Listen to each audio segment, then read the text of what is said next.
Hello, players, coaches, and parents. I'm Coach JFK of NSA Hockey, and today we are talking about stick length and why it's important for you to cut your stick at the right height. Having this stick that's at the right size is essential for player development. Now, when you buy a new stick, it's an exciting time, but we want to make sure the stick is at the right height. The reason we want to make sure that the stick is at the right height is before the player development and their skill acquisition. If you have a stick that's too tall, players aren't going to get into their low athletic stance and be able to stride and skate properly. If the stick is too short, then they're going to be bending at the waist and compromising their athletic structure in order to get down to the puck. So you may be asking, what is the right height? Now, I'm going to give you a rule of thumb that I've been using since I've been a kid, and usually it's a standard way. Now, once you become a more elite player, you may prefer a shorter stick or you may prefer a taller stick, but allow yourself to grow into that. Now, my rule of thumb is this. If you're on flat feet, you are going to have the stick between your nose and your lips. Now, if you go to your tiptoes, like you would be on the ice, you're probably going to have the stick between your lips and your chin. That's going to be a good starting height. And I understand if you're a younger player, you're going to be growing.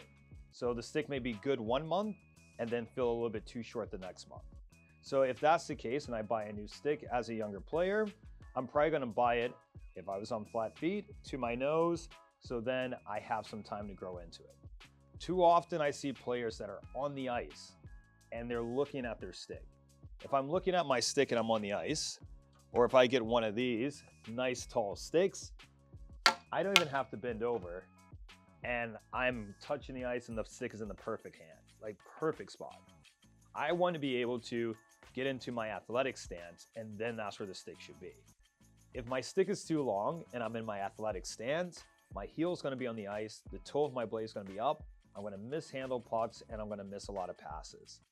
Vice versa, if my stick is too short and I have it really close to my body, well then, I'm going to be getting way too low, and a lot of the times I'm going to be bending at the hips.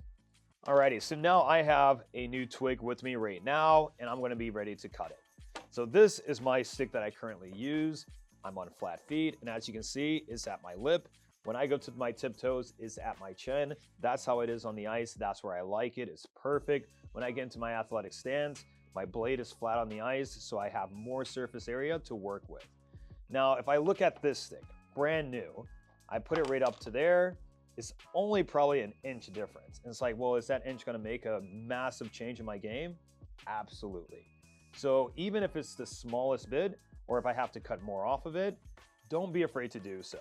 That is going to give you that custom feel that you need as a player in order for you to perform the best that you can. At the beginning of this, I addressed the players, coaches, as well as the parents. And I'm going to go down the line and talk about each one and what we should think about. For players, I know a lot of you guys want longer sticks. You want the flex. You want to be able to push into it. That's great. If you need more flex, get a lower flex stick. Don't get a taller stick with a higher flex, if that makes sense. So if I'm a junior player, I like a nice flexy stick at a 65, but it's a little bit too tall. Maybe I look at getting a 55 flex stick, but getting it a little bit shorter so it works with me. Mom and dad, sticks are expensive. We understand that. But at the same time, if you have a stick that's too tall, it doesn't matter if you spend $400 on it, you're only getting $100 worth of value out of it. So you might as well cut it to the proper height and get every cent out of that stick that you paid for.